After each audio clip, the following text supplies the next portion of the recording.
introduce this next session about lessons some of our members learned by participating in Facebook's Sustainability Accelerator, held last year and focused on serving sites led by people of color. INN has been proud to partner with Facebook Journalism Project over the past year to help INN members grow their audience, unlock new insights with CrowdTangle, and build their general sustainability. And we're thrilled that they were able to join us as a sponsor of INN Days and help us put together this panel. We look forward to doing more with Facebook Journalism Project in the months ahead. Now, let me turn the session over to Dave Grant of Facebook, who will be moderating this conversation. He'll be joined by a group of people who need no introduction, but just to introduce them, Jaquanda Johnson of Flint Beat, Emma Gilchrist of the Narwhal, and consultant and coach Fran Scarlett, who I know you all know from her past time working at INN. With that, David, over to you. Jonathan, thanks a lot. Hi, I'm David Grant, everybody. I manage the Accelerator program here at Facebook, and I'm repping one of my favorite nonprofit news organizations at Public Source. So shout out to Public Source. They're great people. Thank you so much for being here with us today.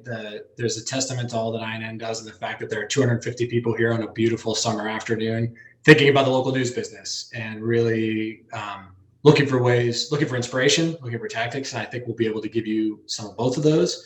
For those who don't know, the Accelerator is a Facebook supported training program. It's been going on this is its fourth year.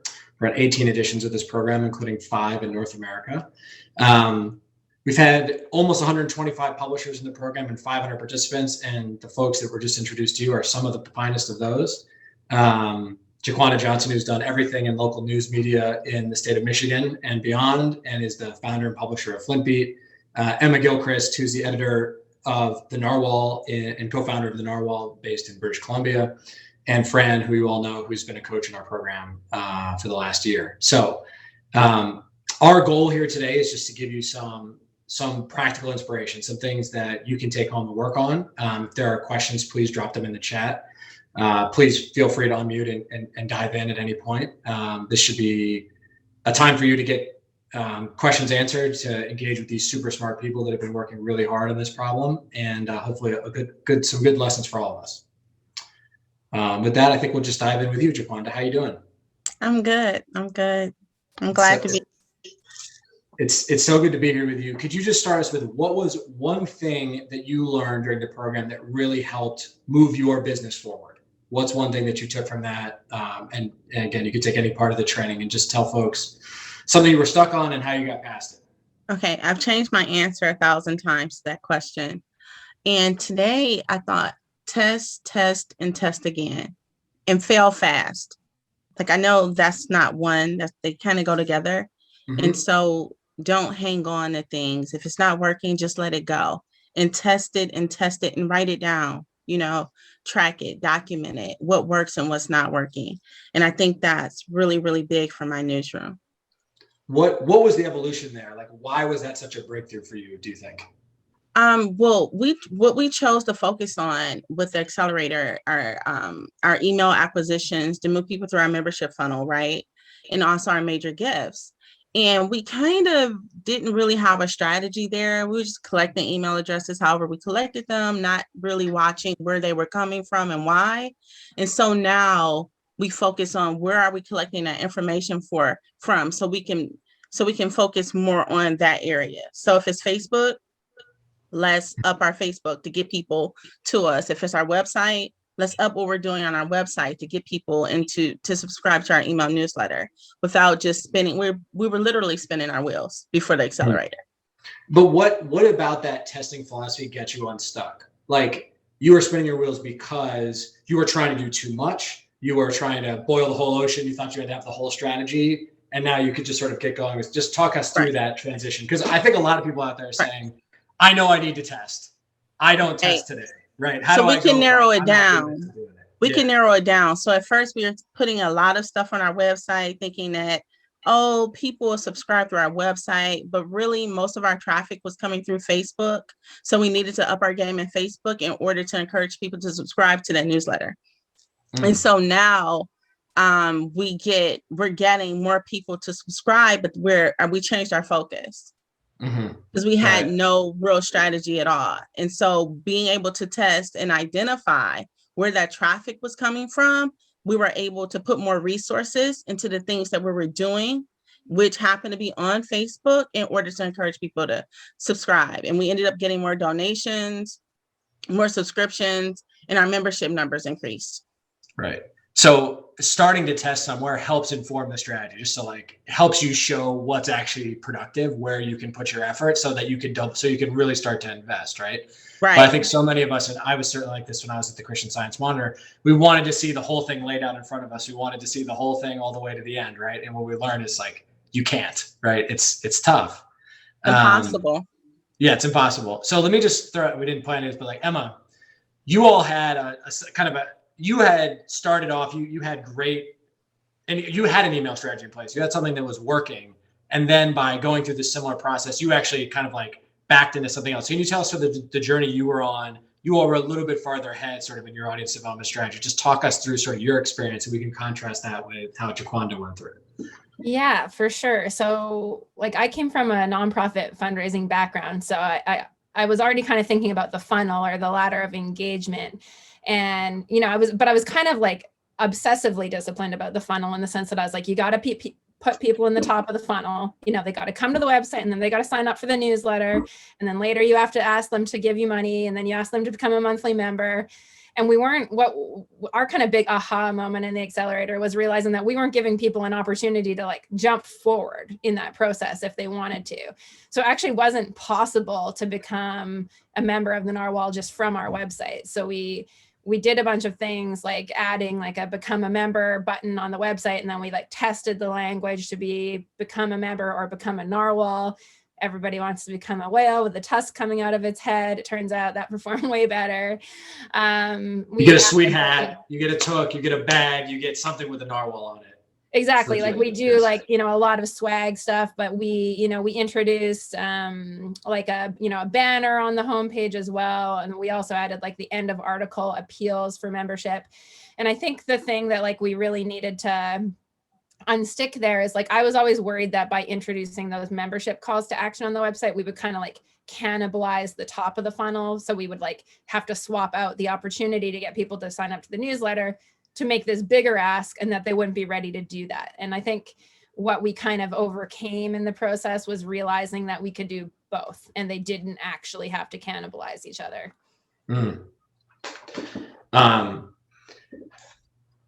What did you have to get unstuck there to start working on this? Like what was that? You guys had sort of inverse problems. One was like, I don't know about the strategy. One is like, the strategy's working and I'm scared to disrupt it, right? Like talk just a little bit about how did you, first Emma and then Jaquanda, just like, what was the resistance you had to overcome, whether organizationally and how you were working, or yourself, like putting yourself out there more? Just like talk a little bit about that. How was it getting through that sticking point? Yeah, I mean, I think there was a little bit of fear about like breaking what was working. You know, you can kind of be in this mode of like, well, this is working, so like, why would we mess with this? But also, I just think like what the Accelerator programs do in like the best of ways is create like positive peer pressure, right? So there becomes this kind of like healthy competition where you like, you know, you're really wanting to try out new things. And it's like, yeah, well, why not try like a become a member button on the homepage? And then, you know, for us, like across the course of the Accelerator, we went from at the beginning of the Accelerator, we would get about like 30 new like kind of organic members a month, just who like came in like via, you know, they found a button somewhere somehow. And by like the end of the program, we were getting nearly 200 a month of just like organic, not through specific campaigns or anything. So that's obviously just like, you know, just by testing that stuff out, it was like, oh, okay, let's do that. Right. Jaquanda, let's hear your story. How did you sort of get unstuck there? What was it that you had to overcome, whether yourself or with your team, just to start moving on those things? I have a big issue with delegation. That's number one. Fran was my coach. So, and then I had a problem with letting go of things. So relationships that weren't working, things that just didn't work. Like, why are we just putting so much energy into what we're doing on our website instead of putting the energy into Facebook?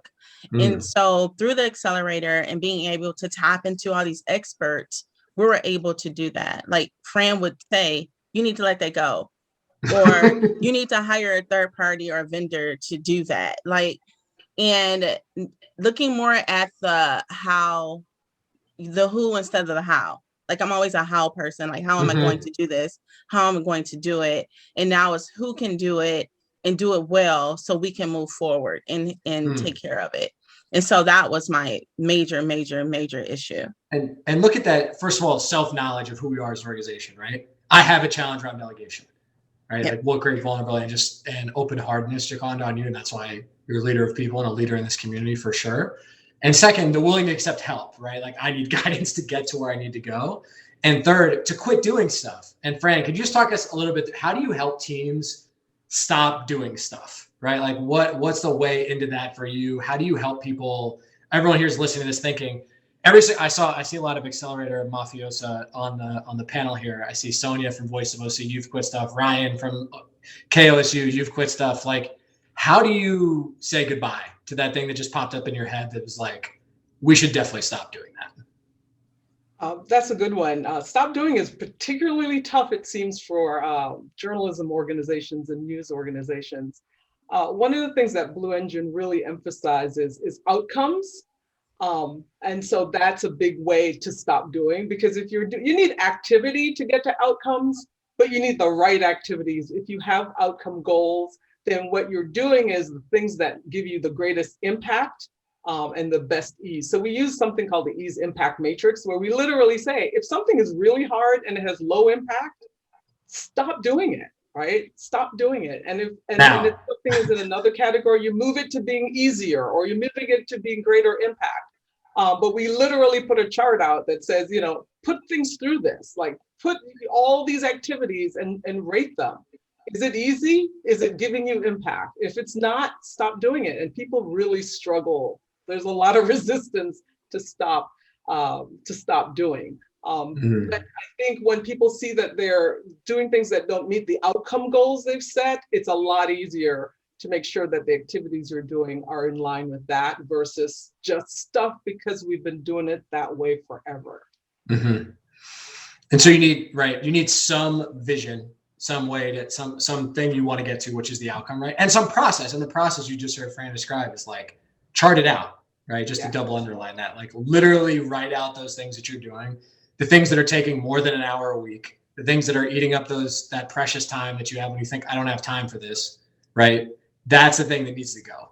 Yeah, and we actually have a template that we have help folks prioritize what they need to do, right? Prioritization is great. You can have a million ideas. You can't execute on a million things. So put some of them aside, prioritize them, the ones that are really important. And literally, it's a scoring system, like, like how easy, how much impact that gets a big score, and focus on those. And once you whittle those off, then you go to the next set, and you go to the next set, and you go to the next set. So prioritization, test and learn. I loved hearing that. Test and learn.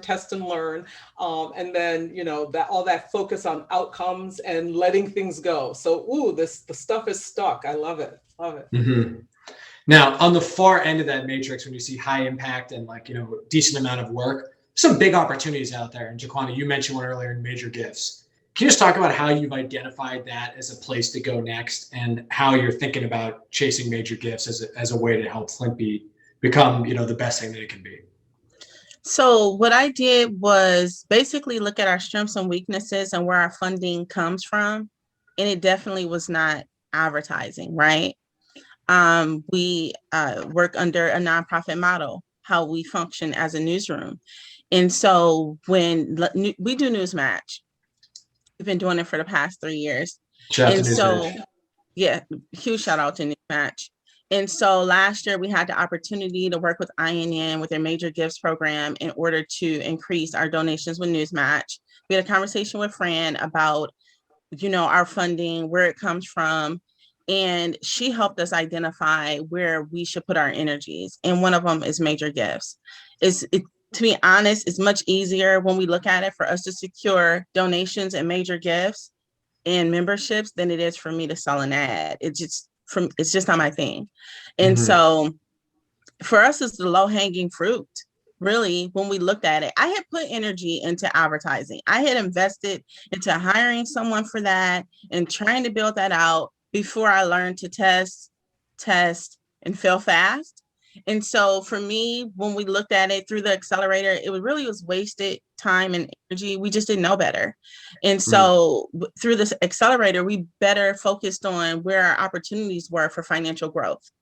And that's how we did it. It sounds easier than it was. This is a journey, but it was well worth it. 100%. And right, but you saw first things that weren't working, right? Process of elimination. And then also, hey, there's money over here, right? And I would encourage everyone to go back to that very helpful American Journalism Project report where they looked at ROI invested in different types of revenue generating positions inside an organization. And Major Gifts was like a 20, 25x level return. You know, that was 5x what the other ones were. If you can do it, right? If that's something that's available to you, if that's something you're comfortable with, that's got a very high return on investment. And that's how you help sort of validate what's going on in that chart, right? You think it's easy. You go out and you test some things, then you find out, as Johanna, is exactly what you're saying, right? You're just working through that, trying to figure out, did I actually put this in the right place, right? Was this actually giving me the return I was expecting? Right. Right. Emma, what's the next biggest hill that you all want to climb? What's the big opportunity out there for you, do you think, in the next year to grow your business? I mean, we're just pretty singularly obsessed with membership these days because it's just growing so quickly for us. We definitely have an opportunity around Major Gifts as well, because up until recently in Canada, journalism organizations couldn't issue tax receipts for Major Gifts. So that kind of took Major Gifts like off the table, right? Like people don't give money unless they get a tax receipt. But we just became the first English language publication in Canada to get the status that allows us to do that. So definitely more ability to, raise money from larger donors. But yeah, our membership goals are like, when we started the accelerator, we had 1,000 monthly members, and our goal like a year from now is to have 5,000. So we're just like on that march. Mm-hmm. And so you can see, like, sometimes you'll run that analysis and it's just like, keep on your grind, like, don't get distracted. And sometimes it's like, you got to change, right? And it's not to be chasing to be a squirrel, but it's to be like, have some process by which you evaluate, like, are you on the right trajectory? Are you moving in the right direction? Frank, can you think of any other things we should talk about in terms of major business opportunities for these folks, or just things you've seen in coaching that folks are pursuing? Yeah, I was just thinking about the idea of using data. Like, that's, I think, one of the beauties of and differentiators of the accelerator is data-driven decision making. And for those who are listening, you've heard both Emma and Jaquanda talk about data and looking and testing and checking what they did.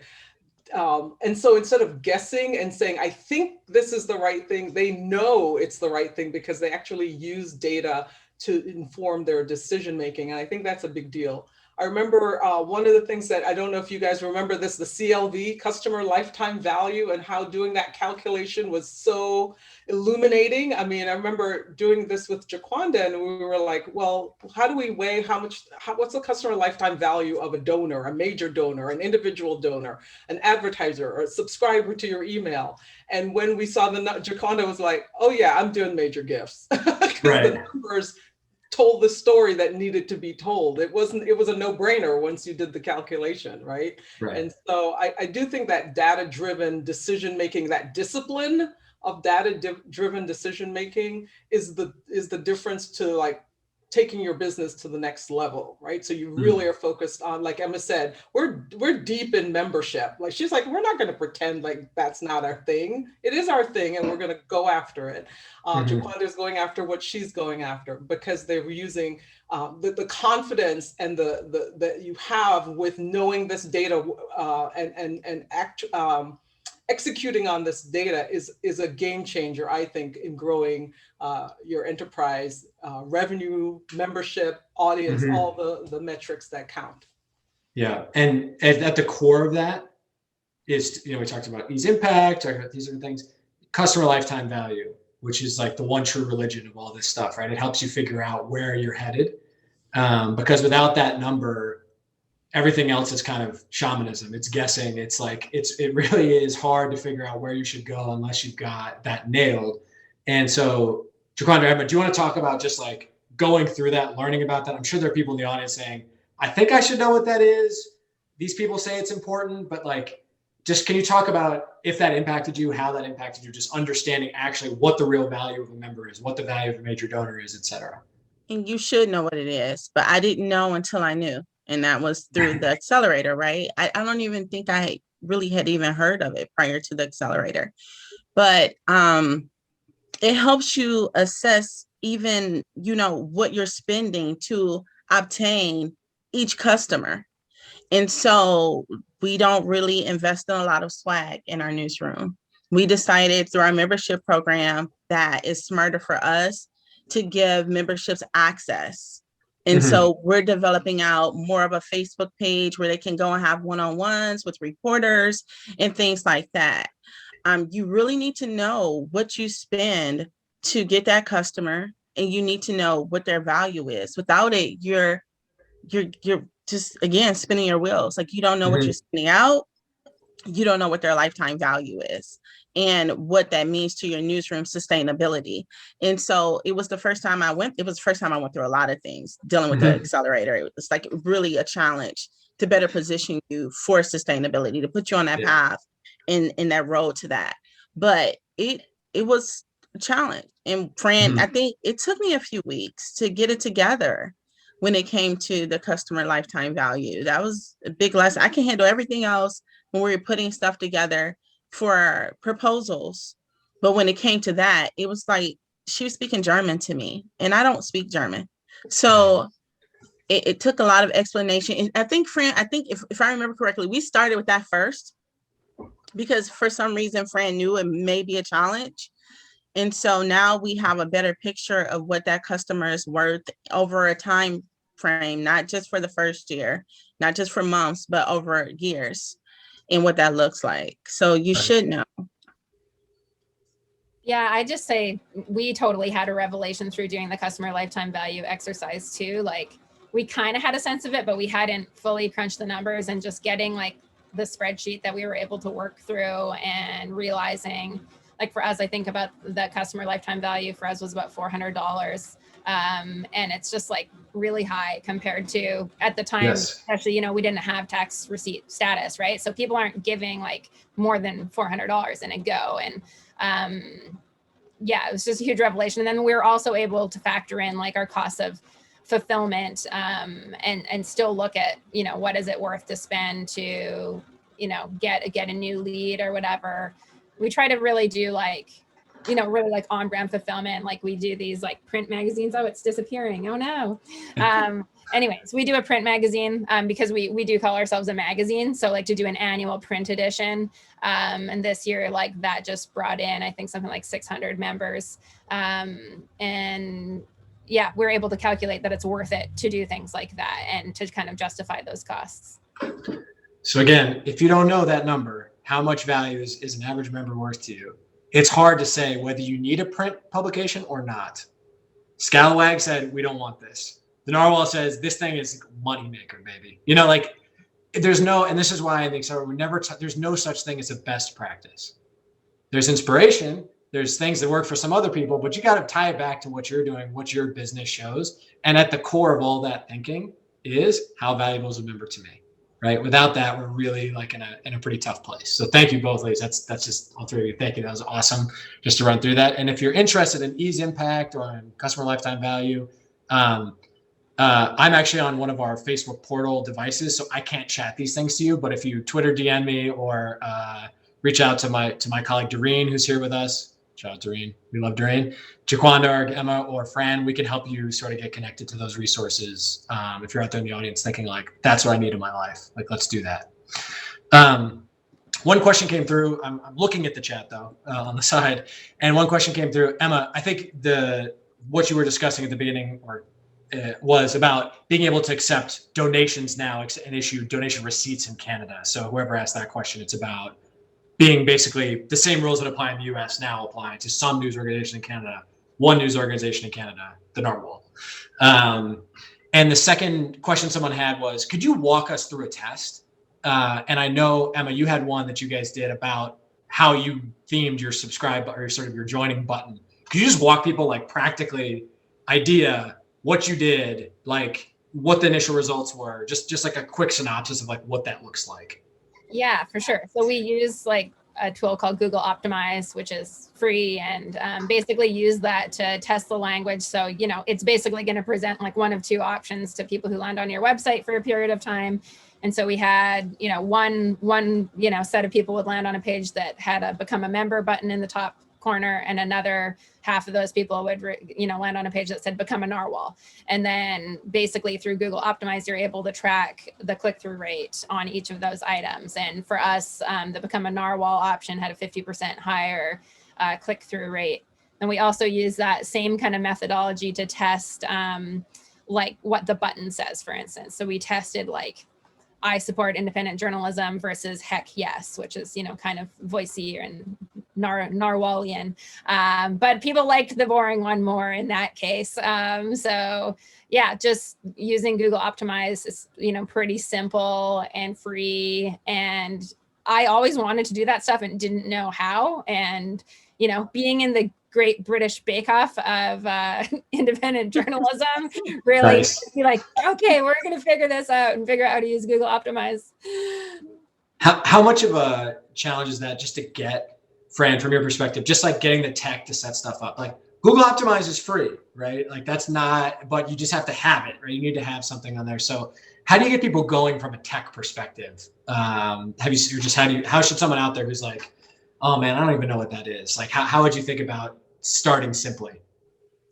I think to me, free is easy and good, like Google Analytics. I mean, I think the thing I wanted to piggyback off of what Emma said was pick a thing, right? Pick a thing to start, right? It doesn't matter what process you use or the tech. Yeah, the tech helps, but pick a thing, make a hypothesis. They made a hypothesis that if we used this button versus that button, something was going to change, right? Mm-hmm. And then they tested it. They could have they could have used Google Analytics or something like that to also check, but that they happen to use Google Optimize. That's great. Right. But the first thing to do is just make a hypothesis. Like if we change the subject line in our newsletter, we think we're going to get more engagement. There's your test right there, right? Just test it. No tech needed, right? You have it already. If you're sending email, you can right. test that. There's no tech, right? You don't have to go get anything. Just change the headline, right? Right. I just had a discussion yesterday with a team where they were like, our appeal letters aren't working. And I was like, they're too long. And they're like, but they need to be long. I'm like, I don't think so, but let's test it.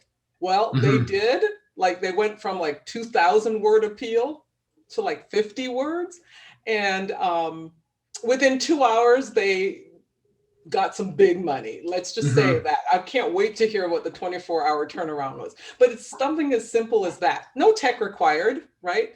Pick an idea, pick a hypothesis and test it. And it can be simple. We call it the +1. How do you get one more open? How do you get one more donation? How do you get one more email newsletter sign up? What will it take to do that?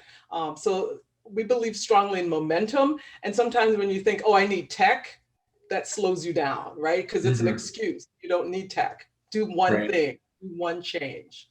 Right. Thank you all so much for being with us, for talking this through. If you have any questions, please put them in the chat or just unmute yourself and ask a quick question. We'd be happy to answer them. Really quick, and this is to piggyback off what Fran said, don't overthink the test. Like I had a thing about overthinking things, and something was as simple as, I think we were doing the email, sign up for the email box, and it was the color. Like, are we going to get more people to click on the green box or the yellow box? And we went with green. And then in our email newsletter, it was extremely wordy when you first opened it, like me just rambling about how great we are. And people didn't really want to hear that. They just wanted to hear what was going on with the community. And we test that. We sent out email newsletters with me talking too much, and then also with some quick things about what the community had to say. And our click rate increased when I stopped putting so much in the newsletters. And so don't overthink the test. It's like this really small thing could be something really big. So try not to get caught up in that. I just had a really bad habit of it. That's Jaquan, one of the most introspective and thoughtful people in local news, bar none. I admired that level of just confidence and clarity about where you're going in the world, my friend, truly. There's 2 questions in the chat. One, public source, actually your whales will pay you. The question was, did public source pay me to wear this? No, I paid them. This is my annual membership gift. I got this swag. So I'm open to solicitations to be a member of your organization. So that's the start. The second one is there something like psychographic data analysis for online audience, understand what your audience might want, what they will respond to help take the guesswork out? There is some APIs, put some stuff together about messages that convert. I'd point you toward that. That's very helpful. There's some broad things about why people pay for news, that sort of research from a lot of different places, including the Reuters Digital Institute report every single year, which looks at that very deeply in countries all over the world. But you need to talk to your readers. That would be my number one piece of recommendation for you. Fran, Emma, Jaquanda, anything else you'd like to say about that, about taking the guesswork out of talking to your readers and helping explain to them why you're worth supporting? Yeah, I would just reiterate what you said. Like, there is all that data, but ultimately, like, if you want to know what your readers want, you really have to ask them. We just rolled out our first like fulsome like reader and member survey, and I'm so excited to get the results back and learn more. Because like, depending on what your focus is, whether you're hyper local or for us, like we cover a subject area, right? We only cover the environment, and so I don't really care like what all Canadians think. And I certainly don't care what like Americans trust in news these days. Well, I do care, but it's not that relevant too. It doesn't help you make money. It is important to the world, but that's not, yeah, right. I'm a Flint girl, so it comes kind of naturally for me. I'm very engaged with the community that we serve. We're here because of them. They asked for Flint Beat. I didn't think of it myself all by my lonesome. It came from asking people. Our team is really engaged. They show up to events even if they're not working, which is a big thing for us. And so we just pay attention to them, a lot of attention. We engage them wherever they are.